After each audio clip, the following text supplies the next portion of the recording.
Today we are going to learning about next chapter, heredity evolution. ఈ heredity evolution లో మనం first topic heredity గురించి చూద్దాం. ఈ heredity గురించి తెలుసుకునే ముందు మనం కొన్ని రకాల పదాల గురించి తెలుసుకుందాం. ఫస్ట్ వన్ ఏంటి అంటే వేరియేషన్స్.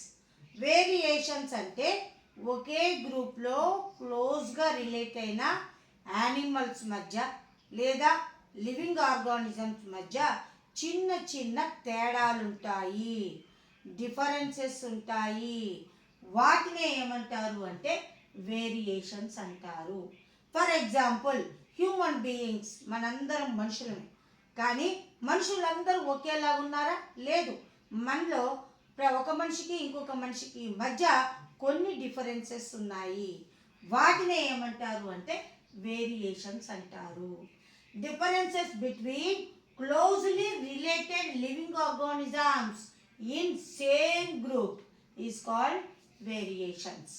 ఇక నెక్స్ట్ వన్ ఏంటి అంటే హెరిడిటీ. అసలు హెరిడిటీ అంటే ఏంటి? హెరిడిటీ అంటే పేరెంట్స్ నుంచి పిల్లలకు వచ్చే లక్షణాలని ఏమంటారు అంటే హెరిడిటీ అంటారు. పేరెంట్స్ నుంచి పిల్లలకు వచ్చే పోలికల్ని లేదా లక్షణాలని హెరిడిటీ అంటారు. Transmission of characters from parent to progeny. Progeny అంటే పిల్ల జీవులు అని అర్థం. ఆఫ్ స్ప్రింగ్ అన్న పిల్ల జీవులు అని అర్థం. రైట్. ఇక నెక్స్ట్ వన్ ఏంటి అంటే ఇన్హెరిటెన్స్. ఇన్హెరిటెన్స్ అంటే ఏంటి? Transmission of characters from one generation to another one. అంటే ఈ పోలికలు అనేవి ఒక తరం నుండి ఇంకొక తరానికి రావడాన్ని ఏమంటారు అంటే ఇన్హెరిటెన్స్ అంటారు.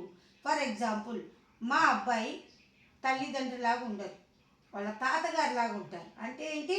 తాత నుండి పోలికలు మనవడికి వచ్చాయి. అంటే ఒక తరం నుండి ఇంకొక తరానికి ఆ పోలికలు రావటం జరిగింది. దానినే ఏమంటారు అంటే ఇన్హెరిటెన్స్ అని చెప్పేసి అంటూ ఉంటారు. ప్రజెంట్ ఇప్పుడున్న టాపిక్లో ఈ పదాలని మనం గుర్తుపెట్టుకోవాలి. క్యారెక్టర్స్ని ఏమన్నారు అంటే ట్రైట్స్ అన్నారు. తర్వాత ఈ క్యారెక్టర్కి రెస్పాన్సిబుల్ అయిన వాటిని, ఈ క్యారెక్టర్స్ రావడానికి కారణమైన వాటిని ఏమన్నారు అంటే ఫ్యాక్టర్స్ లేదా అలీల్స్ అని చెప్పేసి పిలవటం జరిగింది. Responsible for characters. Responsible for characters are called factors or alleles. Okay. ఈ హెరిడిటీ మీద ఫస్ట్ టైం ఎక్స్పెరిమెంట్స్ చేసిన సైంటిస్ట్ ఎవరు అంటే గ్రెగర్ జోహాన్ మెండల్ అన్న సైంటిస్టు ఫస్ట్ టైం దీని మీద హెరిడిటీ మీద ఎక్స్పెరిమెంట్స్ చేయటం జరిగింది. ఈయన 1857 నుంచే ఎక్స్పెరిమెంట్లు చేశాడు. ఈయన ఫస్ట్ టైం ఎక్స్పెరిమెంట్లు హెరిడిటీ మీద చేయటం వల్ల హెరిడిటీ గురించి ఫస్ట్ టైం ఈయన ఐడెంటిఫై చేశాడు. కాబట్టి ఈయనని ఏమంటారు అంటే ఫాదర్ ఆఫ్ జెనెటిక్స్ అని కూడా అంటారు. ఇతను ఎన్ని ఇయర్స్ ఎక్స్పెరిమెంట్లు చేశాడు అంటే 7 ఇయర్స్ ఎక్స్పెరిమెంట్లు చేయటం జరిగింది. మొనాస్టరీ గార్డెన్ ఆస్ట్రియాలో ఉంటుంది. ఈ మొనాస్టరీ గార్డెన్లో ఇతను పీ ప్లాంట్స్ మీద అతను ఎక్కువగా ఎక్స్పెరిమెంట్లు చేయటం జరిగింది. పీ ప్లాంట్స్ అంటే నథింగ్ బట్ బఠానీ మొక్కలు. మనందరికీ తెలిసిందే, పింక్ కలర్లో చిన్న చిన్న పూలు ఉంటాయి, వాటినే బఠానీ మొక్కలు అంటారు, వాటినే పీ ప్లాంట్స్ అంటారు. ఆ పీ ప్లాంట్స్ మీద ఈయన 7 ఇయర్స్ ఎక్స్పెరిమెంట్స్ చేసి హెరిడిటీ గురించి కొన్ని విషయాలని ఈయన మనకి చెప్పటం జరిగింది. మరి ఈయన ఎన్నో మొక్కలు ఉండగా ఒక పీ ప్లాంట్నే ఎందుకు సెలెక్ట్ చేసుకున్నారు అంటే ఇవి పార్ట్స్ అని కూడా దానికి సెపరేట్గా ఉంటాయి, వెల్ డిఫైన్డ్. వాటిల్లో సెల్ఫ్ పొలినేషన్ జరుగుతుంది. అంతేకాకుండా దాంట్లో సూటబుల్ ఫర్ క్రాస్ పొలినేషన్ చేయటానికి కూడా అది సూటబుల్గా ఉంటుంది. ఇంకొకటి యాన్యువల్ ప్లాంట్స్ అంటే సంవత్సరం మాత్రమే బతికుంటాయి, 1 ఇయర్ వరకు మాత్రమే అవి బతికి ఉంటాయి. బైసెక్సువల్ ఫ్లవర్స్ ఫ్లవర్లో మేల్ పార్ట్ ఫిమేల్ పార్ట్ రెండు ఉంటాయి కాబట్టే అక్కడ సెల్ఫ్ పొలినేషన్ జరుగుతుంది. ఇక అతను ఎన్ని పీ ప్లాంట్స్ మీద ప్రయోగాలు చేశాడు అంటే 10,000 పీ ప్లాంట్స్ మీద అతను ప్రయోగాలు చేయటం జరిగింది. దాంట్లో 34 వెరైటీస్ని అతను తీసుకొని వాటి మీద ప్రయోగాలు చేయటం జరిగింది. ఇక అతను దానిలో ఏ ఏ క్యారెక్టర్లను తీసుకున్నాడు, ఏ ఏ క్యారెక్టర్స్ని అబ్జర్వ్ చేశాడు అంటే టోటల్గా 7 క్యారెక్టర్స్ని అతను అబ్జర్వ్ చేయటం జరిగింది. ఫ్లవర్ యొక్క కలరు, ఫ్లవర్ యొక్క position, seed colour, shape of pod. Pod అంటే బఠానీ కాయ, బఠానీ గింజలు వస్తాయి కదా, ఆ బఠానీ యొక్క షేపు, ఆ బఠానీ యొక్క కలరు, తర్వాత సీడ్ యొక్క షేపు, లెంత్ ఆఫ్ స్టెమ్ అంటే ఈ కాండం యొక్క పొడవు. వీటిని అతను ఆ క్యారెక్టర్స్ని తీసుకొని వాటిని అబ్జర్వ్ చేయటం జరిగింది. ఓకే, ఇతను మొత్తం మెయిన్గా 2 క్రాసింగ్లు చేశాడు. ఒకటి ఏంటి అంటే మోనో హైబ్రిడ్ క్రాస్, ఇంకొకటి dihybrid cross. Monohybrid cross అంటే ఏంటి అంటే ఈ మొక్కలో అతను ఒక క్యారెక్టర్నే తీసుకున్నాడు అబ్జర్వేషన్కి, అందువలన దీన్ని మోనో హైబ్రిడ్ క్రాస్ అని చెప్పేసి అంటారు. అతను ఇక్కడ ఒక ఎల్లో కలర్ ప్లాంట్ ఫ్లవర్ ఉన్న ప్లాంట్ని, గ్రీన్ కలర్ ఫ్లవర్ ఉన్న ప్లాంట్ని తీసుకున్నాడు. ఈ 2 ప్లాంట్స్ని ఏం చేశాడంటే దానికి సపరేట్గా సెల్ఫ్ పొలినేషన్ అనేది రిపీటెడ్గా చేశాడు. కొన్ని తరాల వరకు సెల్ఫ్ పొలినేషన్ చేశాడు. చేసిన తర్వాత మళ్ళీ వాటి నుండి ఎల్లో కలర్ ప్లాంట్, మళ్ళీ గ్రీన్ కలర్ ప్లాంట్ సపరేట్గా వచ్చినాయి. ఇప్పుడు అవి ప్యూర్ మొక్కలు అన్నమాట, ప్యూర్ సీడ్స్ ఉన్న ప్లాంట్స్ అన్నమాట. ఇప్పుడు ఆ ప్యూర్ సీడ్స్ ఉన్న 2 ప్లాంట్లని తీసుకున్నాడు. తీసుకొని ఈ రెండింటి మధ్య అతను క్రాస్ పొలినేషన్ చేశాడు. ఆ క్రాస్ పొలినేషన్ చేసిన తర్వాత వచ్చిన మొక్కల్ని ఏమంటారు అంటే F1 జనరేషన్ అంటారు. ఈ F1 జనరేషన్లో వచ్చిన మొక్కలన్నీ కూడా ఎల్లో కలర్. అదేంటి ఇక్కడ బ్లూ కలర్ ఉంటే ఎల్లో కలర్ అంటున్నారు అంటే ఎల్లో కలర్ వేస్తే క్లియర్గా కనపడదు కాబట్టి దాని బదులుగా బ్లూ గీతని గీసా. కాబట్టి మీరు దీన్ని దయచేసి ఎల్లో కలర్ అనే అనుకోండి. ఓకే, ఇక దీని నుంచి ఎల్లో కలర్ ప్లాంట్స్ వచ్చేసినాయి మొత్తం కూడా. తర్వాత ఏం చేశాడు అంటే ఈ ఎల్లో కలర్ ప్లాంట్స్ మధ్యలో అంటే F1 జనరేషన్లో వచ్చిన ప్లాంట్స్ మధ్య మళ్ళీ సెల్ఫ్ పొలినేషన్ చేశాడు. వాటి మధ్య దానికే సెల్ఫ్ పొలినేషన్ చేశాడు. ఆ సెల్ఫ్ పొలినేషన్ చేసిన తర్వాత వాటి నుంచి మళ్ళీ కొన్ని మొక్కలు వచ్చాయి. ఇప్పుడు దీన్ని ఏమంటారు అంటే F2 జనరేషన్ అంటారు. ఈ F2 జనరేషన్ వచ్చేసరికి ఏమైంది అంటే ఇక్కడ 4 ఎల్లో కలర్ మొక్కలే వచ్చినాయి, కానీ ఇక్కడికి వచ్చేసరికి 3 ఏమో ఎల్లో కలర్ మొక్కలు వచ్చినాయి, ఒకటి మాత్రం గ్రీన్ కలర్ మొక్క రావటం జరిగింది. ఓకే, చూడటానికి 3 ఏమో ఎల్లో కలరు, ఒకటేమో గ్రీన్ కలర్ ప్లాంట్ రావటం జరిగింది. ఇక చూడటానికి కనబడే మొక్కల యొక్క రేషియోని పైకి చూడటానికి కనబడుతుంది ఫిజికల్గా అవి ఏ కలర్లో కనబడుతున్నాయో వాటిని బట్టి ఒక రేషియోని తీశారు. దానిని ఏమంటారు అంటే ఫీనోటైప్ రేషియో. ఫీనోటైప్ రేషియో అంటే ఫిజికల్ క్యారెక్టర్స్ను బట్టి చెప్పే రేషియో అన్నమాట. ఈ ఫీనోటైపిక్ రేషియో ఏంటి అంటే 3:1. అంటే 4 మొక్కల్లో 3 ఎల్లో కలర్ వచ్చినాయి, ఒకటి గ్రీన్ కలర్ రావటం జరిగింది. అందుకే 3:1 రేషియోగా చూపించటం జరిగింది.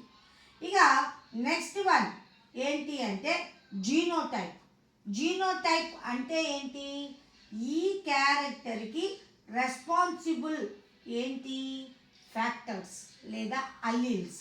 అలీల్స్ యొక్క రేషియోని బట్టి చూపించే దానిని జీనోటైప్ రేషియో అని చెప్పేసి అంటూ ఉంటారు. ఓకే, ఈ అలీల్స్ని తర్వాత వాటికే జీన్స్ అని పేరు పెట్టడం జరిగింది.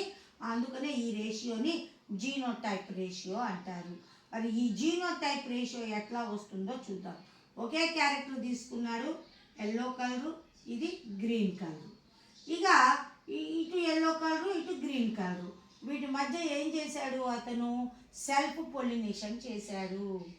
అంటే ఇక్కడ మొక్కలు ఉంటాయి కదా, ఈ మొక్కల మధ్యలో సెల్ఫ్ పొలినేషన్ చేశాడు. ఇదొక మొక్క, ఇదొక మొక్క, ఇదొక మొక్క అన్నమాట.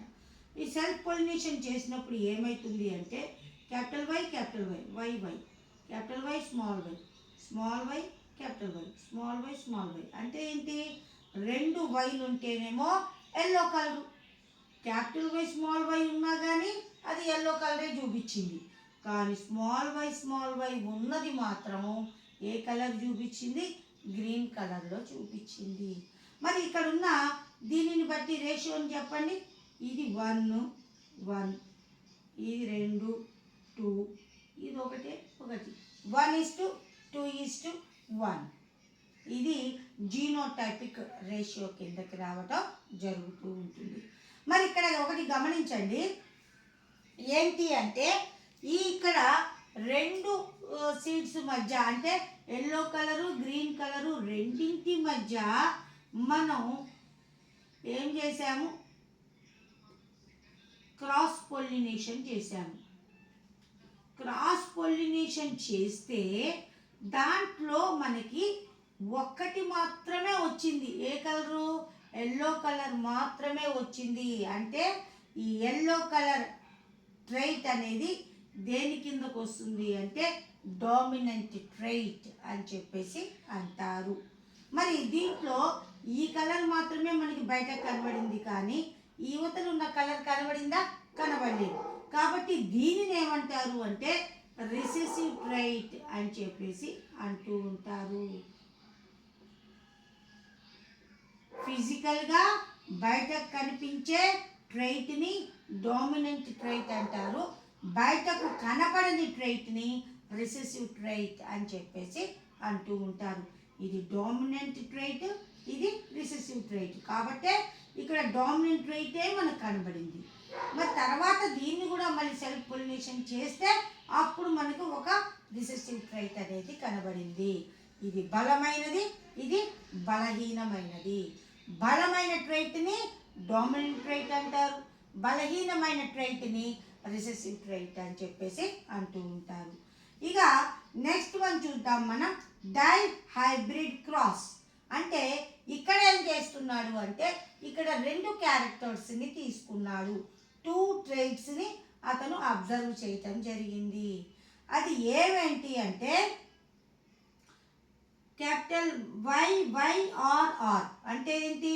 క్యాపిటల్ వై అంటే ఎల్లో కలరు, ఆర్ అంటే ఆ సీడ్ అనేది రౌండ్గా ఉంటుంది. Yellow colour round seeds, yellow colour round seeds.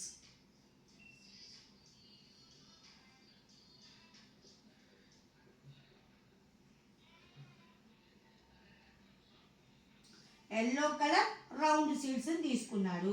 తర్వాత గ్రీన్ కలర్ రింకిల్ సీడ్స్ని తీసుకున్నాడు. ఓకే, ఎల్లో కలర్ రౌండ్ సీడ్స్ని తీసుకున్నాడు. ఇక్కడ గ్రీన్ కలర్ రింకిల్ సీడ్స్ని తీసుకున్నాడు. రింకిల్ అంటే ముడతలు ఉన్న విత్తనం అని అర్థం అన్నమాట. ఓకే, ఎల్లో కలర్లో గుండ్రంగా ఉన్న విత్తనం, గ్రీన్ కలర్లో ముడతలు ఉన్న విత్తనాలను తీసుకున్నాడు, ఆ ఉన్న ప్లాంట్స్ని తీసుకున్నాడు.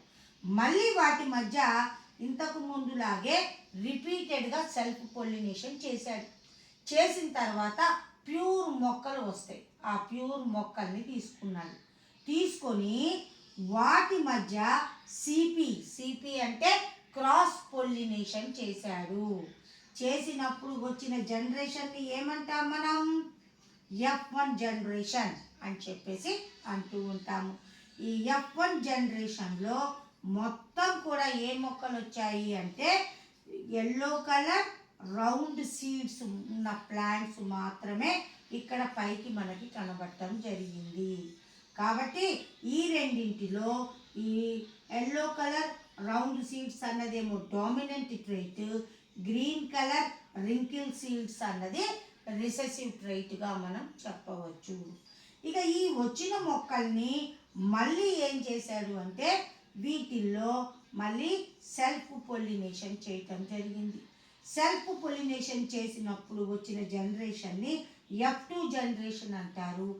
ఈ జనరేషన్లో కూడా ఫీనోటైప్లో 3 ఎల్లో కలర్ రౌండ్ సీడ్స్, 1 మాత్రము గ్రీన్ కలర్ రింకిల్ సీడ్స్ అన్నవి కనబడటం జరిగింది. కాబట్టి ఇక్కడ ఫీనోటైప్ రేషియో 3:1గా మనం చెప్పవచ్చు. ఇక పైకి కనబడుతున్న క్యారెక్టర్స్ చెప్పినాం. మనకి దీని లోపలికి వెళ్ళి అలీల్స్ అనేవి ఎట్లా ఉన్నాయి అన్న దాని గురించి ఇప్పుడు మనం చూద్దాం. మరి ఈ అలీల్స్ లేదా ఈ ఫ్యాక్టర్స్ ఎలా వస్తాయి అంటే, ఇది ఈ బాక్స్ వేసాను చూసారా, దీన్ని ఏమంటారు అంటే పున్నెట్ బాక్స్ అంటారు. ఈ పున్నెట్ బాక్స్లో వేసుకుంటే మనకి ఎన్ని రకాల మొక్కలు, ఎలాంటి మొక్కలు వచ్చినాయి అన్నది మనం ఈజీగా రాసుకోవచ్చు. ఇక ఇక్కడ చూస్తే మనకి RRYY అంటే రౌండ్ సీడ్స్ ఎల్లో కలరే ఉన్నాయి. మరి ఇక్కడికి వచ్చేసరికి రౌండ్ సీడ్స్, మళ్ళీ ఇక్కడ కూడా ఎల్లో కలర్ ప్లాంట్సే, కాకపోతే అలీల్ మాత్రం ఇక్కడ స్మాల్ y అనేది కనబడుతుంది. ఇట్లా డిఫరెంట్ అలీల్స్ అన్నీ కూడా కలిసిపోయి మనకి డిఫరెంట్ ప్లాంట్స్ ఏర్పడటం అనేది జరుగుతూ ఉంటుంది. ఓకే, మరి దీంట్లో జీనోటైప్ ఎట్లా ఉంటుంది అంటే, దీనిలో కూడా జీనోటైపు 1:2:1 రేషియోలోనే మనకి కనబడటం జరుగుతూ ఉంటుంది. ఓకే, మరి డామినెంట్ ట్రైట్, రిసెసివ్ ట్రైట్ చూసాము. తర్వాత క్రాస్ పొలినేషన్, సెల్ఫ్ పొలినేషన్ ఎట్లా జరిగిందో చూసాము. ఫీనోటైపిక్ రేషియో అంటే, జీనోటైప్ రేషియో అంటే ఏంటో చూసాం. ఇక అతను ఈ ప్రయోగాలన్నీ చేసిన తరువాత అతను ఏం చేశాడు అంటే 3 లాస్ని అతను ప్రపోజ్ చేయటం జరిగింది. ఫస్ట్ లా ఏంటి అంటే లా ఆఫ్ డామినెన్స్. అంటే ఏ ట్రైట్ అయితే డామినెంట్ ట్రైట్ అవుతుందో F1 జనరేషన్లో ఆ డామినెంట్ క్యారెక్టర్సే మనకి బయటకి కనబడతాయి. దానినే ఏమంటారు అంటే లా ఆఫ్ డామినెన్స్ అని చెప్పేసి అంటూ ఉంటారు. ఇక నెక్స్ట్ వన్ ఏంటి అంటే లా ఆఫ్ సెగ్రిగేషన్. అంటే ఏంటి, ఈ అలీల్స్ అనేవి ఈ అలీల్స్ అనేవి ఏమవుతాయి అంటే, ఈ క్రాస్ పొలినేషన్ తర్వాత సెల్ఫ్ పొలినేషన్ చేసినప్పుడు అలీల్స్ అనేవి డిఫరెంట్ అలీల్స్తో అవి కలిసి కొత్త రకాల మొక్కలను ఏర్పరుస్తాయి. దానినే ఏమంటారు అంటే లా ఆఫ్ సెగ్రిగేషన్ అని చెప్పేసి అంటూ ఉంటారు. అలీల్స్ అనేవి డిఫరెంట్ అలీల్స్తో అవి ఏమవుతాయి, పెయిరింగ్ అవుతాయి. పెయిరింగ్ అయ్యి న్యూ ప్లాంట్స్ని ప్రొడ్యూస్ చేస్తాయి. దానినే ఏమంటారు అంటే లా ఆఫ్ సెగ్రిగేషన్ అని చెప్పేసి అంటూ ఉంటారు. ఇక నెక్స్ట్ వన్ ఏంటి అంటే law of independent assortment. Law of independent assortment మరి అది ఎలాగో ఇక్కడ చూద్దాం. ఇక్కడ RY, R small y, small r capital Y, ఇట్లా డిఫరెంట్ అలీల్స్ అన్నీ కూడా ఇండిపెండెంట్గా దేనికదే దేంతోనైనా సరే పెయిరింగ్ చెయ్యగలుగుతాయి. ఏ అలీల్ అయినా ఇండిపెండెంట్గా ఏ అలీల్తో అయినా సరే పెయిరింగ్ చెయ్యగలుగుతాయి. దానినే ఏమంటారు అంటే లా ఆఫ్ ఇండిపెండెంట్ అసార్ట్మెంట్ అని చెప్పేసి అంటూ ఉంటారు. మళ్ళీ ఒక్కసారి లా ఆఫ్ డామినెన్స్ అంటే F1 జనరేషన్లో ఏదైతే డామినెంట్ రేట్ అవుతుందో F1 జనరేషన్లో ఆ ప్లాంట్సే మనకు ఫిజికల్గా అదే ప్లాంట్స్ మనకు కనబడతాయి.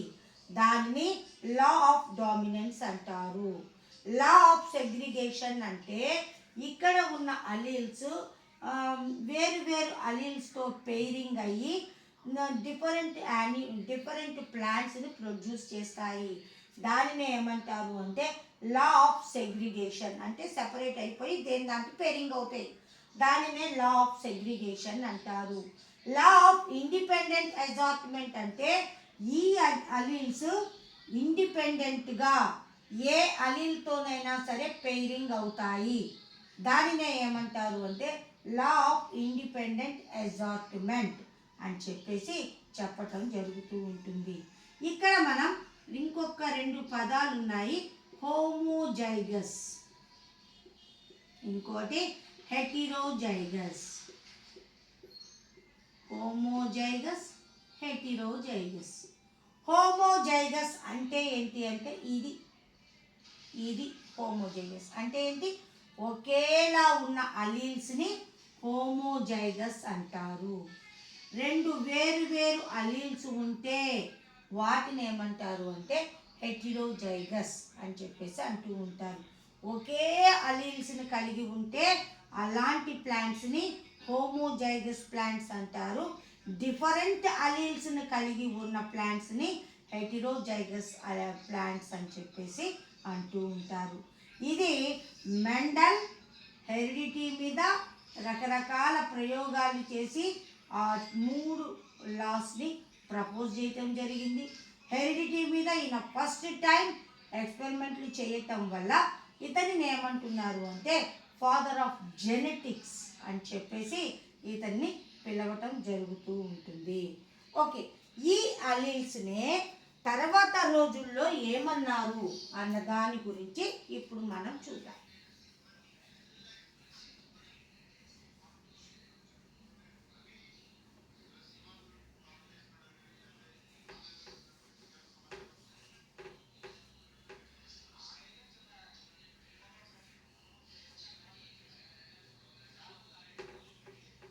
ఓకే, డిఫరెంట్ అలీల్స్ అన్నాడు. ఇదే అలీల్స్కి దీనికంటే ముందు మనం ఈ పదాలు ఆల్రెడీ మనకి దాంట్లో వచ్చినాయి. దేంట్లో?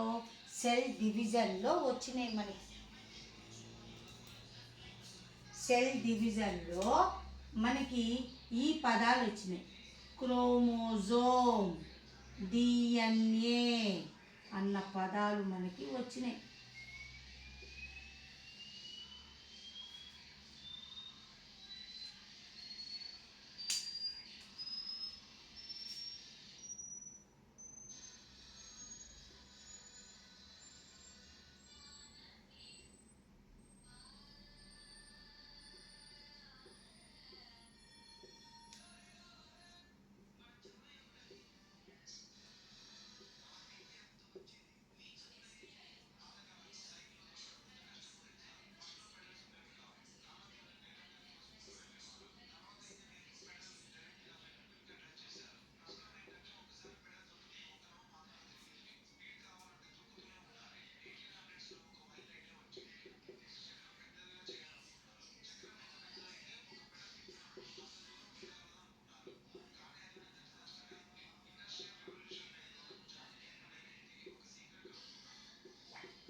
ఓకే, ఇక ఈ క్రోమోజోమ్స్ అన్న పదం మనం ఆల్రెడీ సెల్ డివిజన్లో చూసినాం.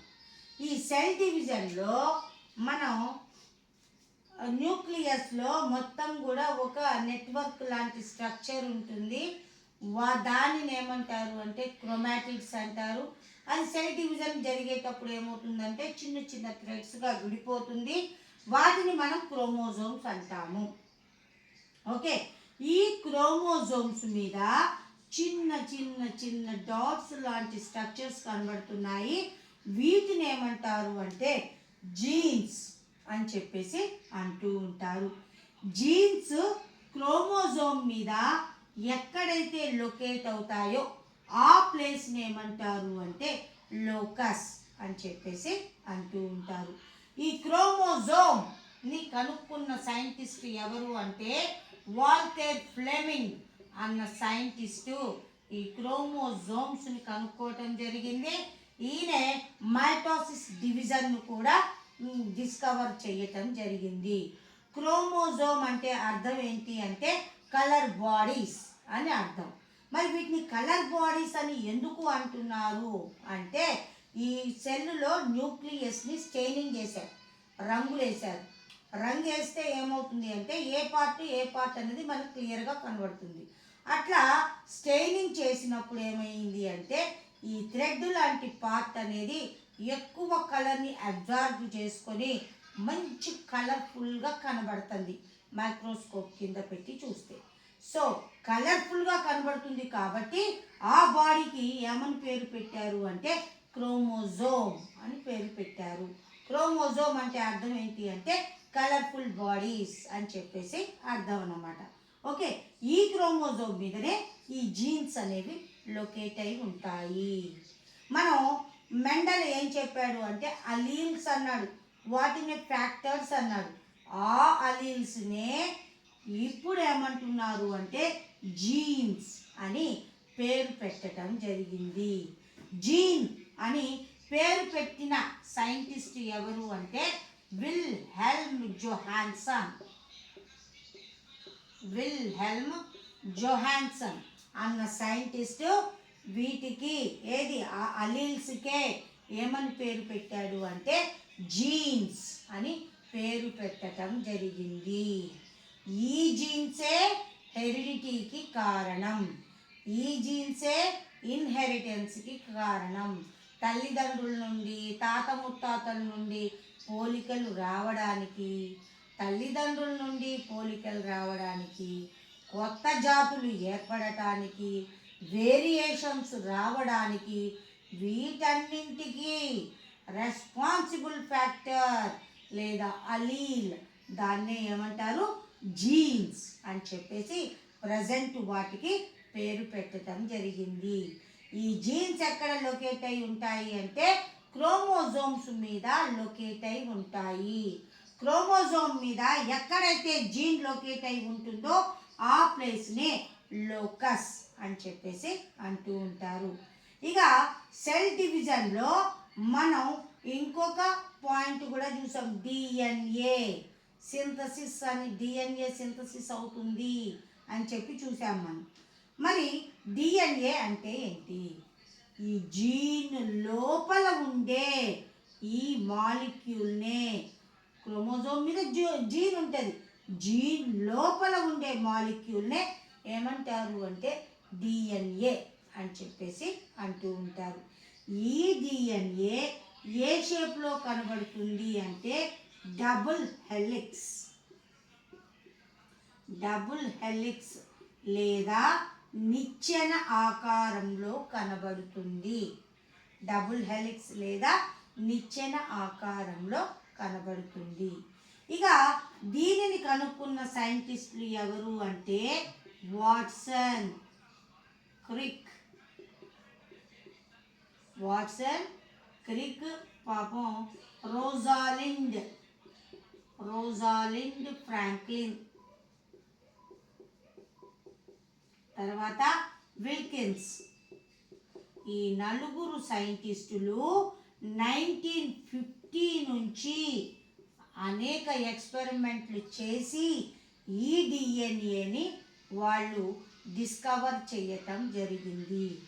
1950లో వాళ్ళు డిస్కవర్ చేస్తే 1962లో వాళ్ళకి నోబెల్ ప్రైజ్ రావటం జరిగింది.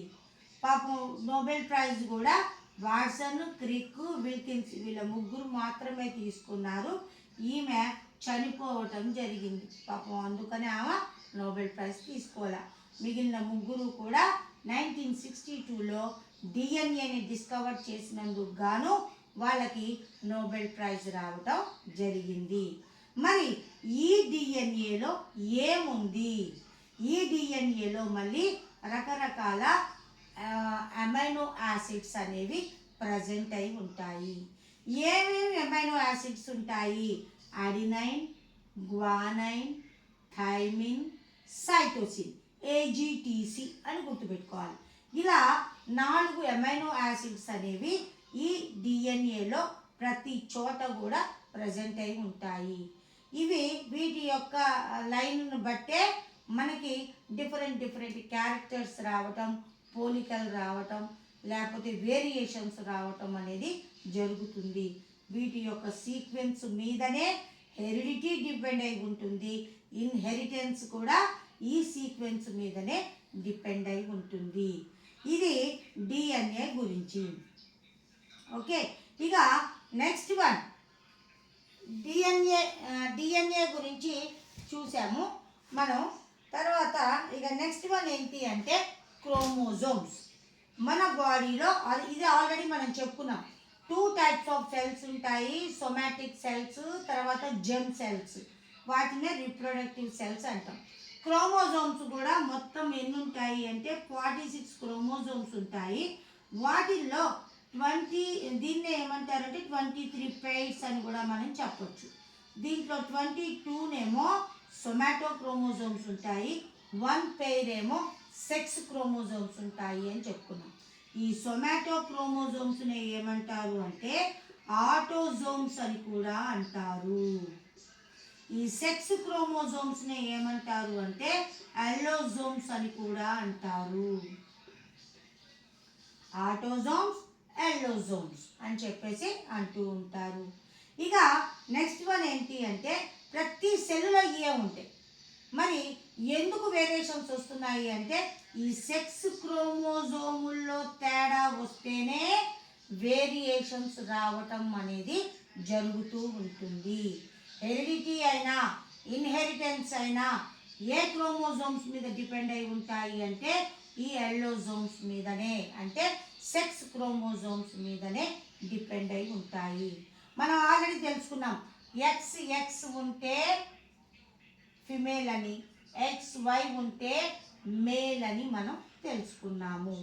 మరి వీళ్ళిద్దరు పేరెంట్స్, ఈమె ఫిమేల్ మదరు, ఈయన ఫాదర్. మరి వీళ్ళ నుంచి ఈమె నుంచి 2 eggs అనేవి రిలీజ్ అవుతాయి.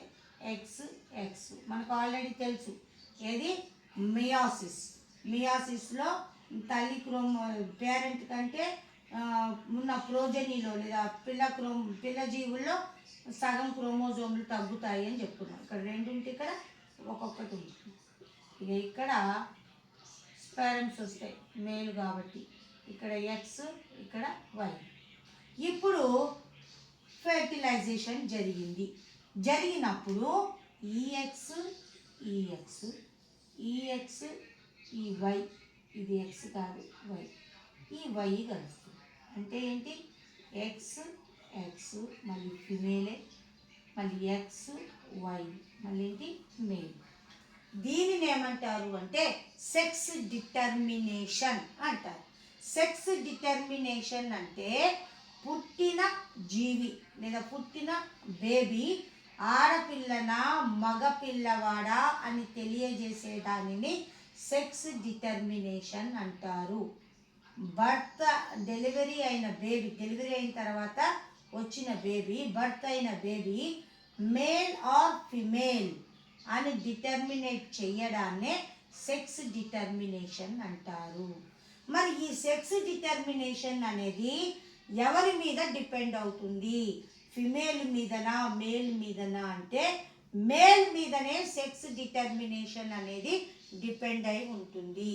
కానీ చాలా చోట్ల ఏం చేస్తున్నారు అంటే ఆడపిల్ల పుడతా ఉంటే ఏం వల్లే ఆడపిల్లలు పుడుతున్నారని పిల్లలను వదిలేసిన మొగుళ్ళు కూడా ఉన్నారు.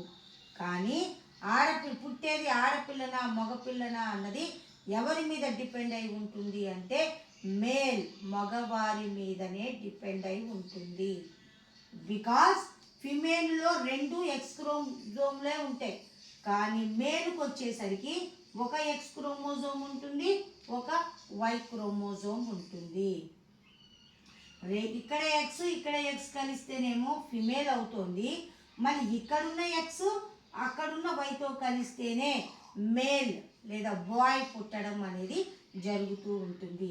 దీనినే ఏమంటారు అంటే సెక్స్ డిటర్మినేషన్ అని చెప్పేసి అంటారు. ఈ sex determination depending on males only. Okay, ఇలా క్రోమోజోమ్స్ మొత్తం 46 క్రోమోజోమ్స్ ఉంటేనేమో ఈ పొజిషన్ ఏమంటారు అంటే డిప్లాయిడ్ పొజిషన్ అంటారు. 46 క్రోమోజోమ్స్ ఉంటే అలాంటి పొజిషన్ని ఏమంటారు? డిప్లాయిడ్ పొజిషన్ అంటారు. ఇక మయాసిస్లో ఏమవుతుంది, 26 కాస్త 23 తగ్గుతుంది కదా. ఇలా సగమైన దీనిని ఏమంటారు అంటే హ్యాప్లాయిడ్ అంటారు. Diploid, haploid. డిప్లాయిడ్ అంటే 46 క్రోమోజోమ్స్ ఉంటే దాన్ని డిప్లాయిడ్ పొజిషన్ అంటారు. 23 క్రోమోజోమ్స్ మాత్రమే ఉంటే దాన్ని హ్యాప్లాయిడ్ పొజిషన్ అని చెప్పేసి అంటూ ఉంటారు. ఇది హెరిడిటీలో జీన్స్ గురించి, డిఎన్ఏ గురించి. ఇక నెక్స్ట్ టాపిక్ మనం ఎవల్యూషన్ గురించి చూద్దాం.